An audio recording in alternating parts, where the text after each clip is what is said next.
Sweet! Hello everyone! Hello. Welcome to the World Awake Movement Facebook Live broadcast number 2! That's Yeah, my and language for two. I know, yeah. Today we are going to be talking about the most important meal of the day. It's breakfast, right? What are we feeding our kids for breakfast? And we're going to be talking to Claire Deeks, who's we're going to dual Facebook Live in when we see her jump on. But yeah, so while we're waiting for people to jump on, we're also going to share this out to our page. And so don't mind me if I'm doing that. That's what I'm doing on the laptop. What did your kids have for breakfast this morning, Fiona? Wheat Bix Putting you on the and spot. Sultana bran. So they had the old classic cereal with the milk, raw milk, Raw milk, yes, we do get our raw Yeah. milk. Yep, absolutely. but cereal. I Yeah. had 3 eggs, nothing else. Nice. That's what I have every day. Is it? And it sees me through. Yeah. Yeah. Oh, I eggs avoid are the bread. great. They definitely see me through too. Yeah. For sure. Free Some range. people are jumping on. We're just going to wait for Claire to jump on as well because I should be able to see her when she does. And I'm going to find this event now and change it, share it out to my page. So I tried to make an effort today because I am actually doing Claire Deeks' 5-day breakfast challenge. Well, I say I'm doing it. I'm reading your emails, Claire, and I'm feeling really guilty about how I haven't got prepared enough the night before and I didn't do my shop, things like that. Hey, here's Claire. I'm just going to tap on you, honey, and invite you to the broadcast. About Claire, once she's with us. We're inviting. Yeah, processing. I'm just going to share this event to our page. Yeah, so this morning I did make eggs and I grated up some cauliflower. Hi! Hello. Hey! Now, can you hear us okay, Claire? Yeah, I can hear you fine. I'm just going to try and share this like we were talking about. Did you Yes, go live? are we? How's you go everyone live in- else hearing us, by the way? Because I'm trying a new microphone out. It's not got the lights on, Fee. Oh, well, you can The hear lights us, on. we can't. Can you hear us okay, Yeah. though, people? Please give us some Yeah, thumbs hey. up or just Yeah. let us know in the comments. Are you live? Are you live in the group or just in your page? I'm I mean, live on the event. I'm live in the event on my page. So what I'm going to do now is share. Am I? I'm going to try and share this live to my page as well, and you should be able to do the same if you go into the event. Can't see it in there though. That's the strange thing. Yeah, that's what I don't see. Oh, wait a minute. Recent post. Oh, no, I yeah, see it. I see it. that we're live one. There it is. Yes, I can see it. Got my volume down, thank goodness. So I'm going to share that to a page. Sorry about all this faffing, everyone. Yeah, I'm still getting the hang of it, eh? Yeah, so anyway, Morgan and I had eggs. We had grated cauliflower, grated Brussels sprouts, and chopped up onions and a bit of garlic in that. See, she's good. And then I made some of Claire's kumara toast, which is it's such a cool thing. Yes, we're live now. I'm just going to type here.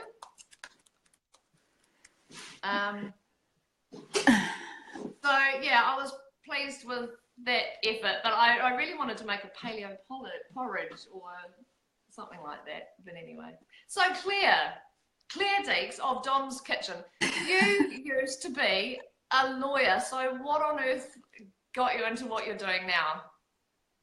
Yeah, so I've been a corporate lawyer, commercial lawyer for over 10 years.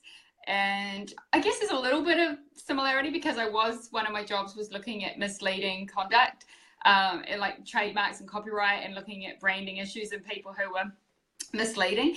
So actually, I think I just realized I had forgotten that I used to represent a couple of the companies that I'm kind of taking it to now. Hopefully they don't notice because I've got a hopefully they've not, they might not have tweaked because I've got a new, a different name since I got married. So I was like, yeah. So basically, I guess it's just how things happen. You have those light bulb moments. I was like that because it wasn't. Some people might think I just had after I'd had Dominic that I, we suddenly instantly got on this new wavelength of having healthier food, but it wasn't like that. Like for a couple of years I just did what like everybody would do. He was having that kind of baby rice cardboard stuff in the shops, and you know, I just did what everyone said. And we were living overseas for a bit, so he was totally, I got him actually sort of on purpose addicted to the Wheat Bix, and Kiwi kids are Wheat Bix kids because that kind of reminded me of home. So we were all totally down that path of having the cereal and the toast, and I was totally still having my Special K, and that was just like 3 years ago. And then one thing led to another, to sort of fast forward it, is that I got involved with CrossFit, and as they say, started drinking the paleo Kool-Aid or the CrossFit Kool-Aid, and got all into that side of things. So, you know, and just a few different things came together. Like, you'd see something on a wall and I thought, oh, what is that? You know, this different sort of food pyramid. And then I Googled it, and then I went crazy buying a whole lot of books off Amazon and stayed up late reading them. And I was like, just all the pennies started dropping. And it was just, oh, I get it now. You know, the main big thing for me was that time when I realized it's just not about the calories. It's not about that. It's about nutrition. And when I realized that, everything changed. Yeah. And so, look, when it comes to our kids, we know it's not about calories. No one's calorie counting for their kids, right? So my thinking, and has been since I was raised by my mama, is that you know, breakfast is the most important meal of the day. And I've been really struggling lately trying to get all of my kids, because I've got part-time 3 kids here, 3 week on, week off. And so they're living in 2 different homes, 2 different routines. I don't think they often eat breakfast at their mum's place. And when they come here, I get really antsy about the fact that they're not going to school with a decent meal in their bellies. And I know they need this to think, right? They, you know, I don't want them hitting that crashing at school and stuff like that. And they're growing kids. They need their food in the morning, right? But I really struggle to get anything good into them. They hate eggs. They get sick of porridge, and I don't really like to buy much cereals. There's never much else for them to have, and they go for the toast a lot of the time, or Wheat Bix is about the extent of it. And I really, really struggle with that. And a lot of the time they wake up saying, but I'm not hungry, I don't want to eat, I don't feel like eating. So look, what do you think? Do you think they should be eating breakfast?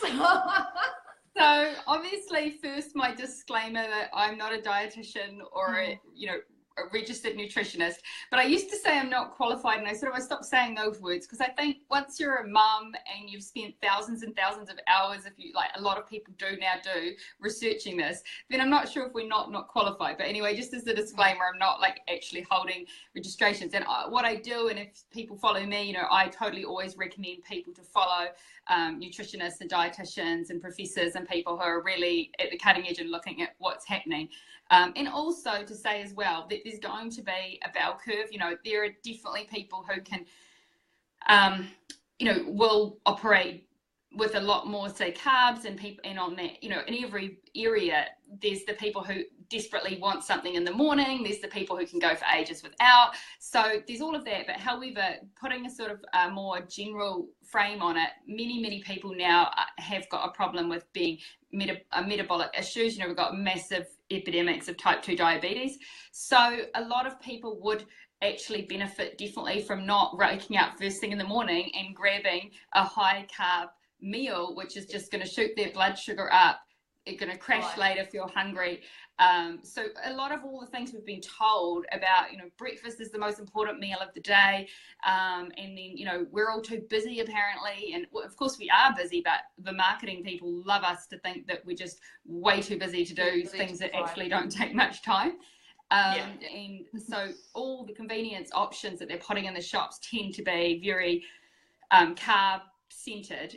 And so on to the point of with the children, I think most people with young kids, you're wanting to, like, there's a couple of reasons why you would want to be feeding them in the morning, is because they're just to get, like, a lot of kids are not eating in the day. So you're wanting to get them set up with something. And for me, it's about trying to put front loader and have, if I can get some vegetables or things in the breakfast, then I'm less having to worry about what's going on in the lunchbox in the day. And you know, at the moment with well, you'll never know whether they throw it away. Well, that's a good one that I do recommend to mums, is to try and get the kids to bring back the food so you can see what's happening. I mean, most kids now, because they're not really, they're definitely not allowed to take the packets in a lot of schools away, so they will bring them back. Then, of course, the packets is probably the thing they're going to eat. So I guess it's just that we've been told that we need to eat in the morning, and I would say for children, probably you're still going to be veering on the side that you would want them to eat. But again, I don't think you're having to, like, certainly I wouldn't be in a panic if they don't want to have cereal and toast. What I would try and do is get them to grab, say, a smoothie, sort of sell it to them like it's a homemade up and go. You know, obviously we don't want people to have up and go, but that's Actually, the sort of thing you're doing. smoothie. And boost. Yep. Right, yeah, and that's the boost it. There's a lot of different ways you can, I had a list, but oh yeah, here we go. And this is the free, the little cheat sheet that people can download and get for free. We'll put the link up. But what I'm just reading from it. So Claire's actually running that 5-day breakfast challenge at the moment, so it's a bit late to jump on now, Claire? But you'll be doing them more regularly, will you? I'll do them more regularly, and you can still jump on the link that we'll put up and get this little. So I'm just looking at it now, and for example, in the smoothies, you could add. A lot of people add zucchini. And if you peel it, if your kid's not going to, if they're going to notice the green, so that makes things go quite, it's like sort of a banana in that it makes things go nice and creamy. So just peel a zucchini. If you don't want to have the green, chop it up, chuck it in the smoothie. Avocado as well. If you are making a green one, you can put baby spinach. If you're making a red one with, say, berries and stuff, you might be able to get away with some beetroot. But a lot of people, I find the beetroot quite a strong taste. You've got butternut squash puree, sweet potato puree, and you can put gelatin in. So there are lots of things you can do to boost the nutritional value of the food. So what I'm always trying to do in the morning is add more protein and fat. If I'm going to, I'm not, because a lot of the food that they're going to eat anyway is going to be more carbs. And it's easy that, because our kids at school, they don't have their morning tea until 11 o'clock. So they have a brain food break at 10 o'clock where they're allowed to have a fruit or vegetable snack. So they can't have nuts, None of our kids that's right. Nuts well, our kids take nuts. We are allowed to take nuts, and they do. They're good. I think it's really funny. I'm not sure if you guys are like us, but what I've noticed is there's this sign up on the kids' classroom about the brain food snack, and they call it a sneaky snack. For the young kids, it's because not all the kids have this extra break, right? And it has quite clear guidelines. It says for the brain food only, because the kids need to be able to use their brains and so your own and then it's got a line through these sort of muesli bars and packets and just things like that, right? It's got to be fruit, basically fruit is what people have. And then it's like, but then it says save the rest for later for lunch, and I'm like, because basically, obviously, the kids don't need to use their brain in the afternoon. Like it's just a funny way. It's like, let's use the brain food, and these people don't seem to see what they're actually saying. Like, why would we just want to only give your kids that food, and then later, okay, just give them whatever? Then some of my friends said, oh, that's because then the kids will get on their sugar rush high, ready for us to pick them up or something. Like, but do you think that the whole brain snack thing has just come about because they're noticing kids are crashing around about that time? That's what they've had the high sugar, high carb breakfasts. I absolutely, I think that's a reason, because obviously, like you said, you're going to have some kids that are wanting to have more and just fast metabolism. They're wanting to get in there and get more food. But for many kids, I think it's because they are having maybe some fruit juice or fruit.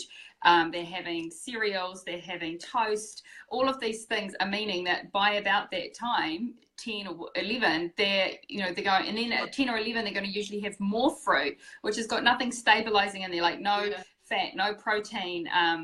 And again, that just hates them again, so then they're going to get hungry. So it's just a roller coaster through the day. Whereas if you can try and get, like, the ideas that I have, obviously if you can eat eggs is, I think, obviously it's the best tool to be able to use, because you can just use the eggs like you'd normally use them, or you can hide them in lots of things. Like I make up oats, when I did make up oats, if you do that, we use now other sort of nuts and seeds to make it like a porridge, or Yeah, we so use. tell us one of those recipes, because sneaking the eggs into the porridge thing, because I reckon I Yeah, could so probably... that's, I mean, if you can do eggs, I sneak them in everywhere. So I put them into, I make a pumpkin porridge, which is basically pumpkin puree with coconut milk, but you could use other milk, and I chuck an egg in there, and then it thickens it, and it sort of makes it go like a mousse, or so it's really nice. You can do cauliflower grated up with banana puree, because that'll cover the flavor. I mean, obviously the banana brings the sweetness, and then you can also chuck an egg in there. Like, basically, my solution, if you can eat eggs, is to chuck them in where you can. And I think you might have seen, like, if people are still cautious, we can put some links up about, it's been thoroughly debunked about the problem of eggs with cholesterol, and you know, it's a bit hard to go into, right? I won't go into it right now, but we can definitely put some links up if anyone's wanting to know more about why we don't have an issue. Like, I think I saw something the other day with someone saying, you know, 10 eggs a week or something was like, aim for that for health. So, but I know a lot of people can't do eggs. So then if you need to, things that bind and help bind things together is bananas and apple puree. They'll be more holding things together. And you can do something called a chia egg, right, with 3 tablespoons of water and a tablespoon of chia seed. Mix it together and let it sit for a while. Then it kind of goes gelatinous, and then it'll have a, yeah. What other things we've got? Like, okay, so we do pancakes. I mean, generally I save it for the weekend, but not all the time, because I might make a pancake batch and then put them in the freezer, or have them in the fridge for a couple of days, or just keep the batter and then use it. And it's not really just a treat food, because I boost it up and pimp it with, like, you know, more protein and fat.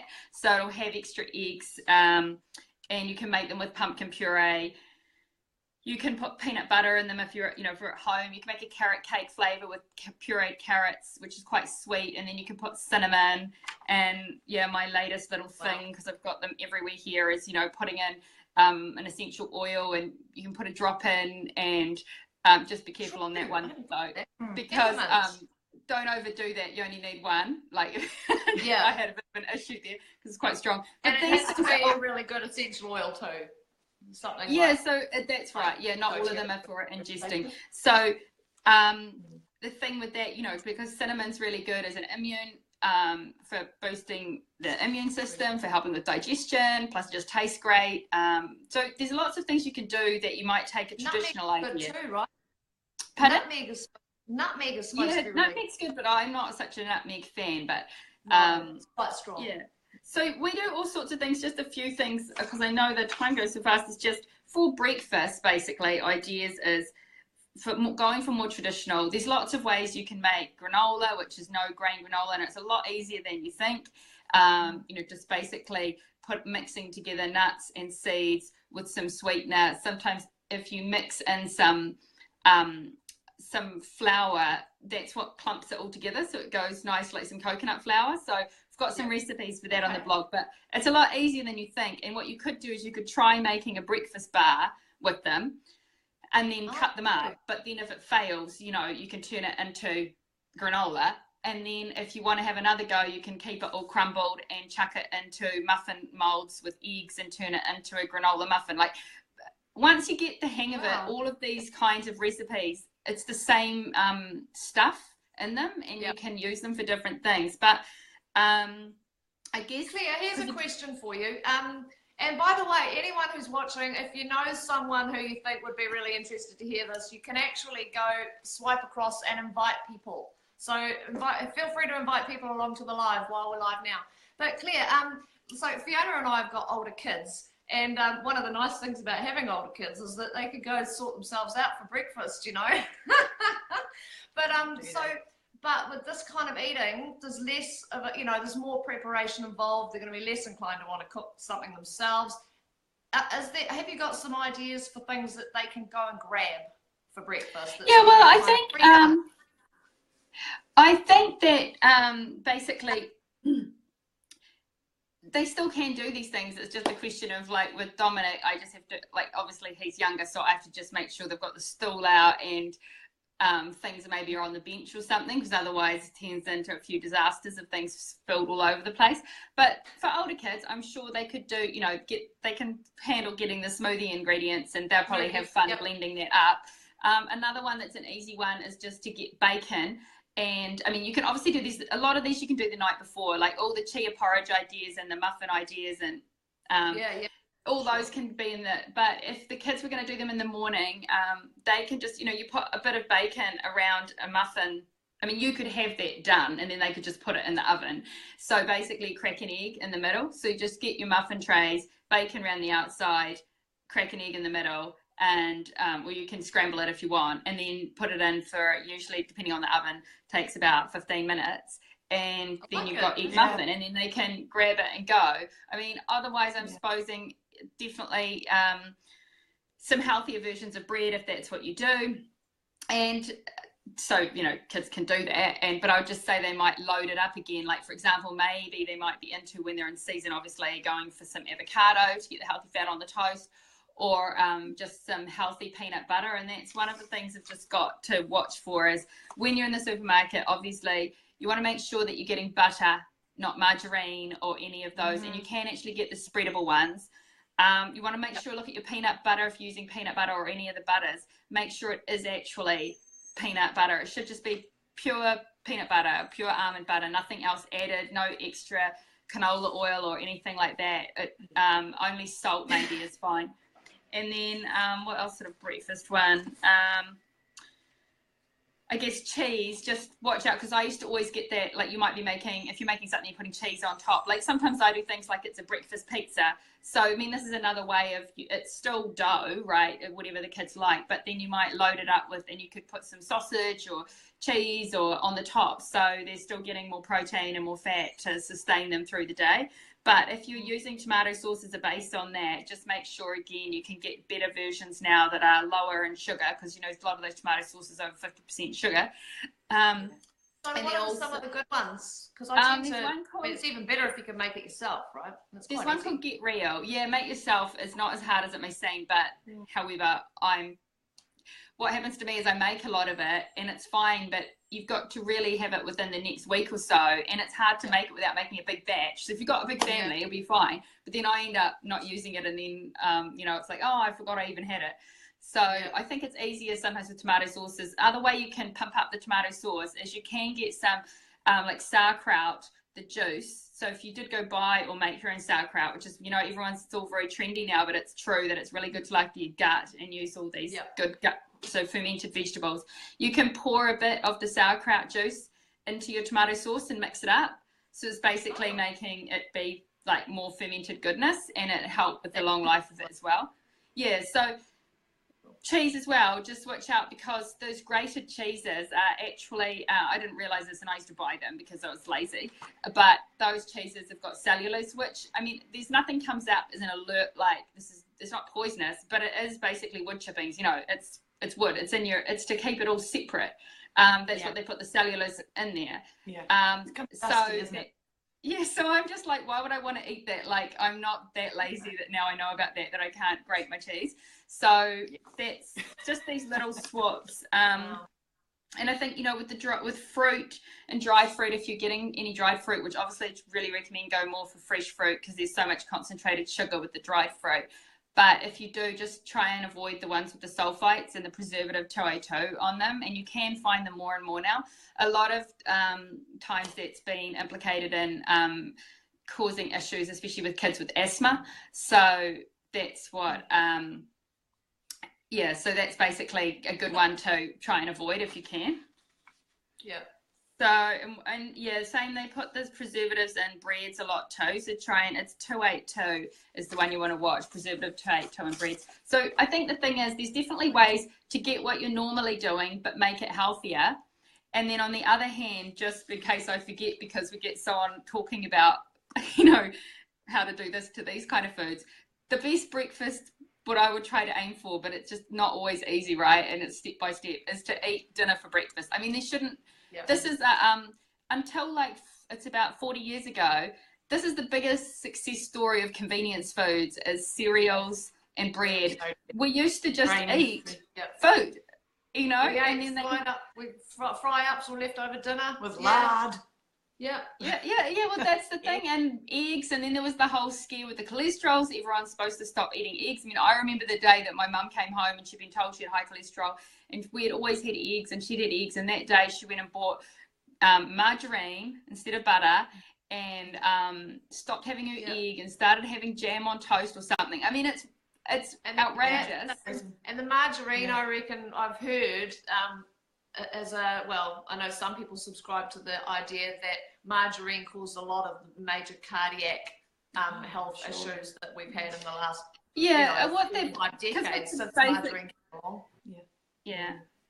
What they're saying is that it's not, people had this idea it was fat clogging your arteries, and so therefore, and then high cholesterol was said to be causative of cardiovascular incidents. But what it's shown now is basically when you look at people who've had heart attacks, more than half of them, or at least half of them, have got low cholesterol.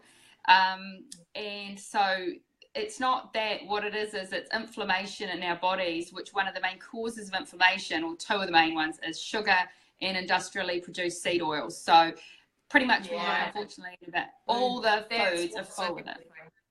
Yeah. So I think it doesn't mean to say that we need to all go out there and suddenly eat gluten-free bread with bacon and all this stuff all the time. What you're really aiming for, though, is to get more nutrients, and to the extent you can smuggle in or get them to eat more vegetables. But I think the thing about the whole, is breakfast important, is that my take is that especially as an adult, if you're a mum, if you don't feel like having breakfast, and obviously go and see a nutritionist if you want, talk about what's your individual circumstance. But basically, that's quite healthy and advisable these days to go through periods of fasting. And I'm sure you've heard about, doing the 5-2 or just not eating till lunchtime. So there's all these, you shouldn't feel like you have to, just work what works with you. For the kids, I think it's just because of the problem at the school, and like Dominic now gets a bit teased with his lunch or having what he's got in there, because kids aren't used to seeing it. So for me, it's easier to try and make the breakfast be more nutritious, and the dinner, and then save the kind of treat food and the things that look more normal in the middle. That's a good idea. So in our family, we have my husband Louis and Olivia, our daughter.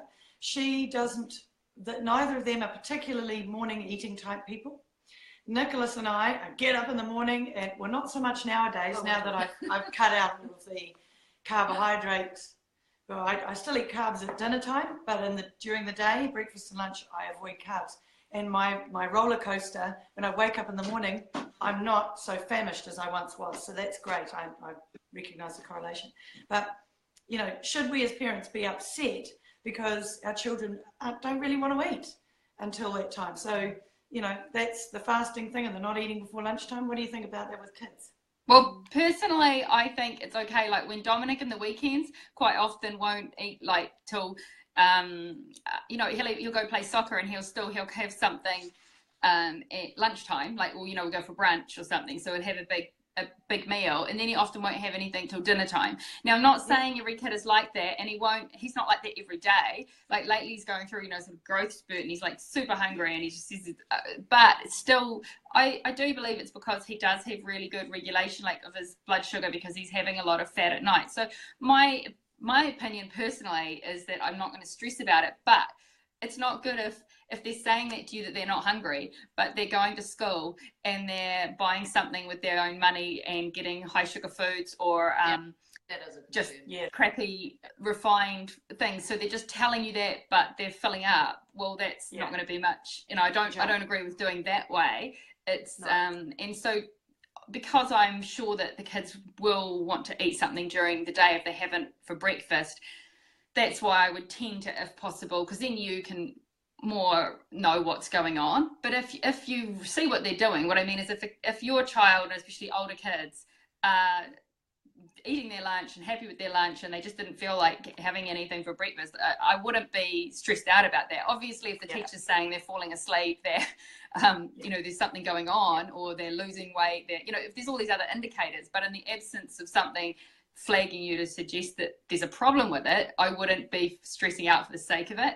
And that's where I believe the most important thing, the reason why breakfast is the most important is because, see, breakfast is breaking the fast. So it's really important to the extent what you break your fast with is important. And whether you do quality. that in the morning when you first wake up, or at lunchtime, or later, it's what's important is what you eat. So to that extent, it's important, but not to the extent that the cereal companies want us to believe that it's essential that, you know, you wake up and you're half asleep and you don't even feel like it, and you go and, you know, and I've got some of these because we could just mention briefly about the health star rating.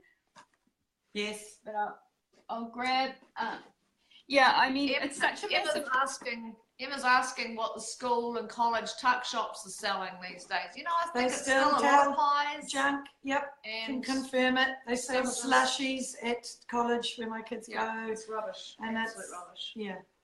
I think I know in Australia and other places they're trying to make you know, steps. The problem is that the programs or the benchmarks that they're going off, and like I think I saw in Australia that they've banned butter.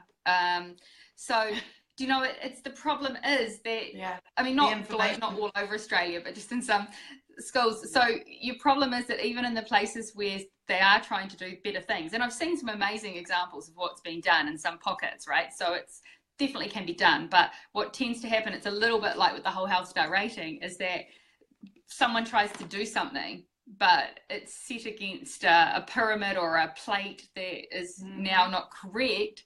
And then there's just so many different things that can go, be misleading. Like with this star, I guess the main one with these products, like the famous, you know, Milo with its four stars. So it obviously must be super healthy. Look, it's practically perfect.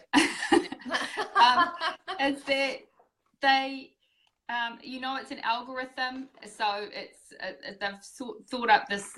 They base it on the fact, like, you basically get penalised to the extent that there's fat and sodium in the product, and then you get bonus points. You know, it goes up on the algorithm if you've got fibre and vitamins. And so what happens is they do this thing called offsetting. So to the extent that these are pumped full of vitamins and minerals, which is so then fortified, like it's not natural. I mean, the products don't have that in them in the way they're put in here.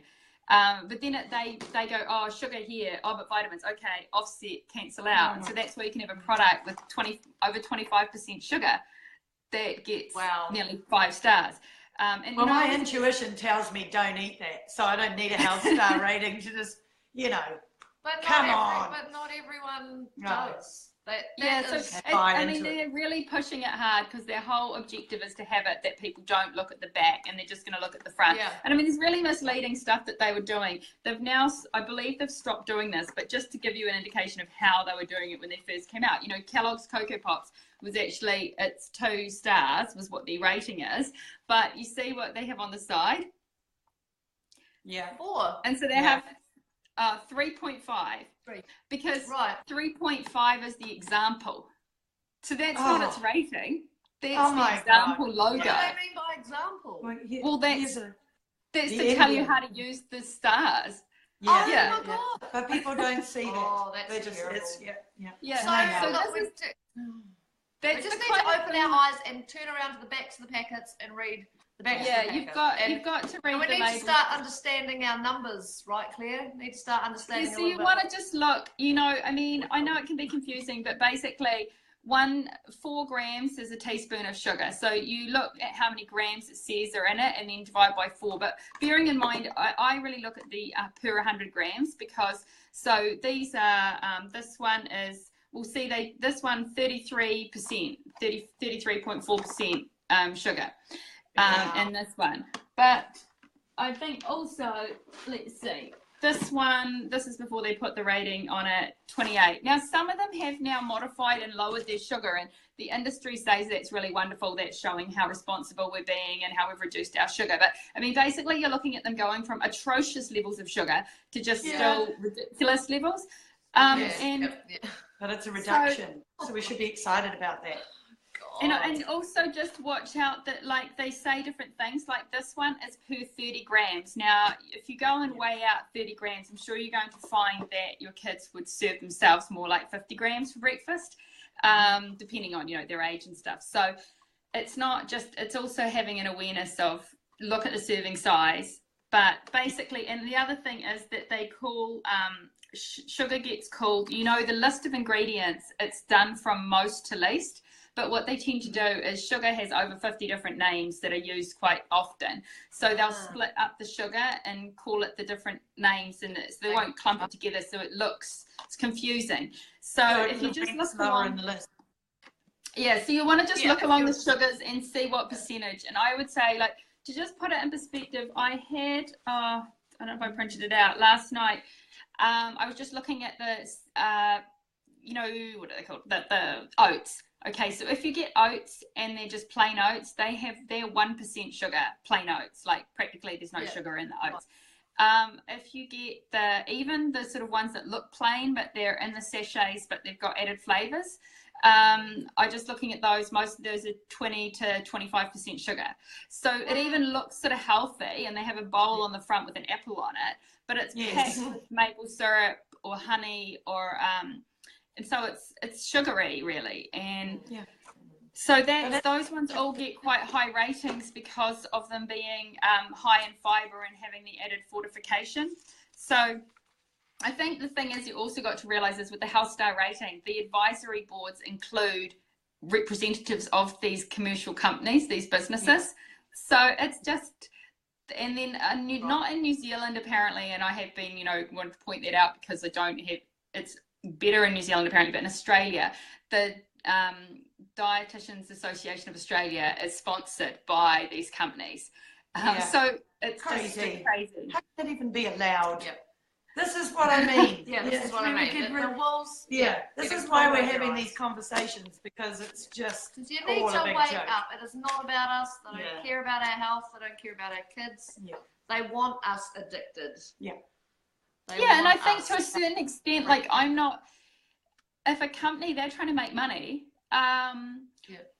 they've got board of directors, that's what they're trying to do. What annoys me more is when they try to say their product is healthy, and B, when a government system actually corroborates that. I mean, imagine how happy they are in their boardrooms, right? Like, they're like sitting there going, oh, how do we market this product? Oh God, it's got a lot of sugar. And then the government knocks on the door. Oh, we're putting out a new system and your product gets 4.5 stars. Like, oh, you know, I mean, it's like a gift, right? It's crazy. So it's just ticking boxes rather than actually being in our genuine best interest. And as you say, it's based on science that is convenient to the industry, and antiquated science, not the actual latest cutting edge science, because that hasn't yet been properly proven and peer reviewed and blah, blah, blah, blah, blah. So as a government agency, they can't use it, but they can. And carry on. So I've got a petition on that. So I'll put another link, but so far we've got over 5,000 signatures for that. And I'm just trying to figure out what's the best way to do it with the elections coming up. But it's for New Zealand and Australia, and a petition against the health star rating system. So we need more signatures. Everyone. I really would like to get to 10,000 signatures. Well. Go and sign it and support this. How many signatures do you need? I don't need a particular amount, but I would like to get 10,000. We're halfway there. There's 4,000 or something online, but I've got another 1,000 because when I did my tour, I got people to sign just paper because that was a bit easier. So so that's, I think, just ideas. I think for breakfast is that you can go and buy stuff. There are examples that make our life easier. There are people out there trying to do decent stuff. That one is Cathedral Cove. There's Ceres Organics there in New Zealand and Australia. You can make these at home, but if you're looking for something convenient, and a lot of these seem a bit more expensive, but they'll last you a longer time because they're more nutrient dense. So this is seeds and nuts mix, and I use this one, to make a porridge or as a pancake mix. And then, you've got pancake mixes like this, and I know this is, a New Zealand company. My friend Jelena makes these, and she's looking at bringing out a nut-free. This is her pancake one, and she's going to bring some seed, a nut-free one. So the thing is that there are good companies out there doing their best. And then on the other hand, it's not as hard as you might think to bake, put some bacon on, crack an egg open, or do stuff the day before, like with the chia porridges and stuff.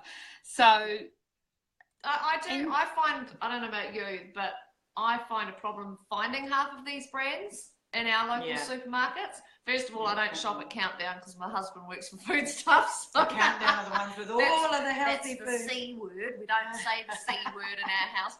So I go to New World and I go to Pack and Save, and I don't find those brands on the shelf. So can we also maybe share some links to? I'll share some online, links. I right? think New World is getting. I thought they've got some quite a lot better. Of course, they do have the aisle in both of these supermarkets that's like the healthy aisle, and it's always like, oh my goodness, like what does it say about the rest of the supermarket? But also, I saw they put this natural foods over stuff like this, what I've just shown you.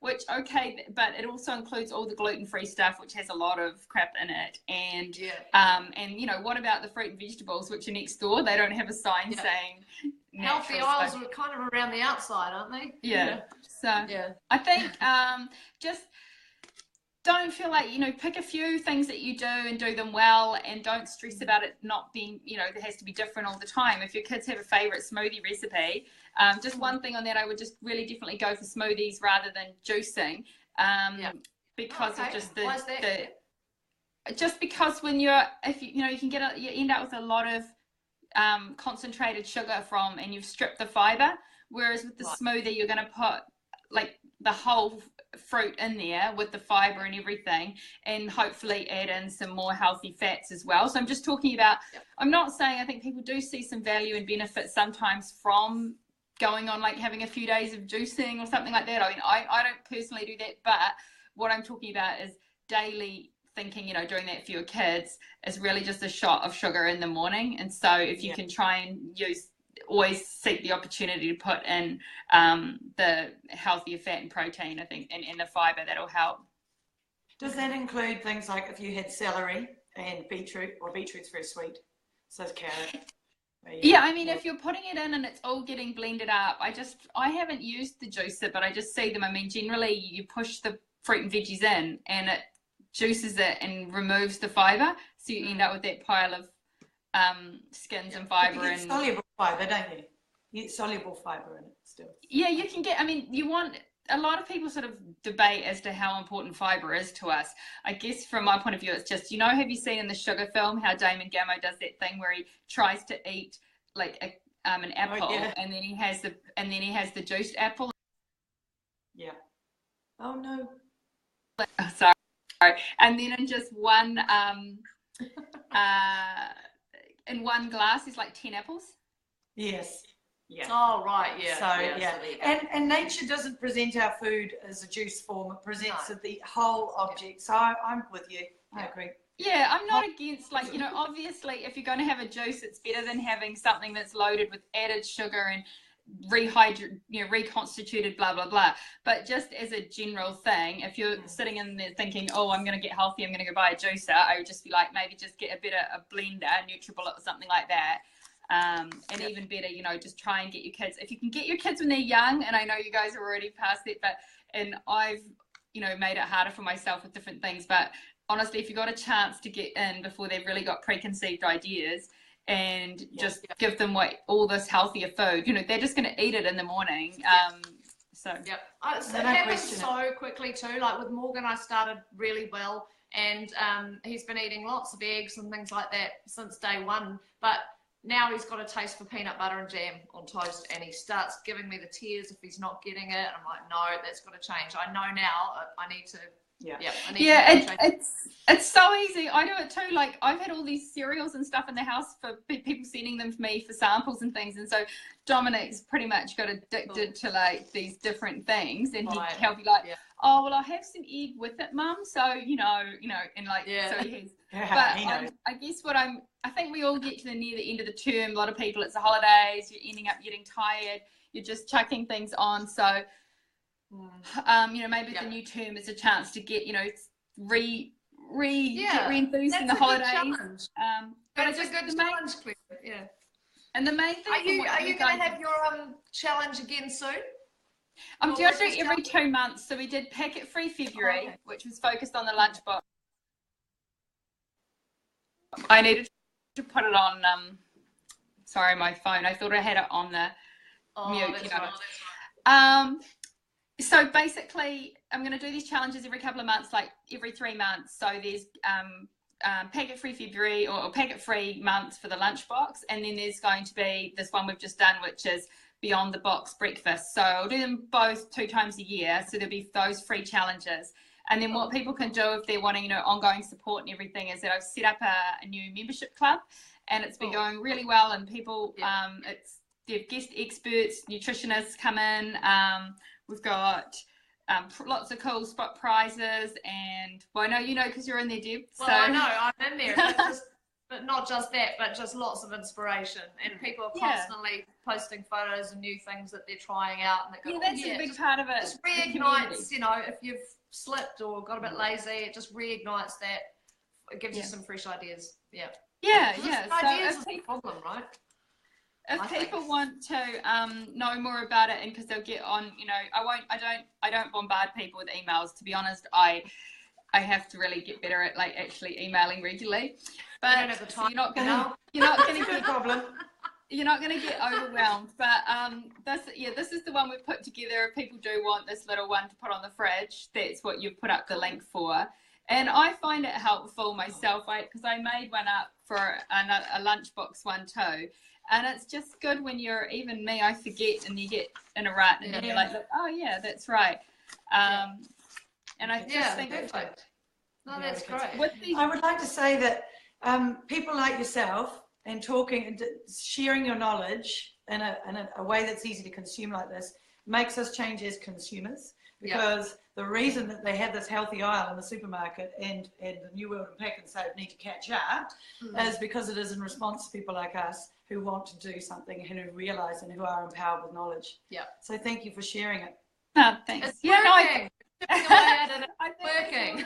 People getting in on it. And I think, it's like we don't really want to have, it's not a personal thing, like a vendetta against some of these companies. It's more about trying to educate mothers and fathers especially to just stop and think, like you say, open your eyes, just question stuff. Just think, wait a minute, does this really make sense? Should this Milo that's nearly 50% sugar be 4.5 stars? What does that mean? And turn the box around. Don't take it at face value. Open your eyes to what's really in stuff, and then start and find out places. Like, there's different people like you guys and me, what we're doing. There's people who are doing the hard yards to kind of curate the information to make your life easier. So you don't have to go and research, oh my gosh, what is the best thing to use? You can, once you start asking, find other people who are similar to you, and then just to an extent, do what they do. Still, I think keep your eyes open. But that's right. We don't all have to become experts and, domestic goddesses and everything, but every little bit, every little trick that we can find that suits us and suits our family, that's a bonus, a big bonus. Thank you so much for having me. Claire, for joining us. I think we've done very well. It's 1 minute to midday, and that was pretty much when we wanted to finish. So, yay for us! We've done great. Thanks so much for coming on. And everyone, just ask some more questions in the comments. We'll be active and respond to those. If you want to pick up this conversation again, or just let's dig a little deeper into it, we can always arrange that down the line. But thanks heaps for your time today, Claire. Thanks, guys. The links will be in the comments, right? We're going to have all the links to everything you talked about? We'll upload that. Thank you. See you. Bye. Thanks. Have a great day. And thanks everyone who jumped on. Bye. Thank you. Bye.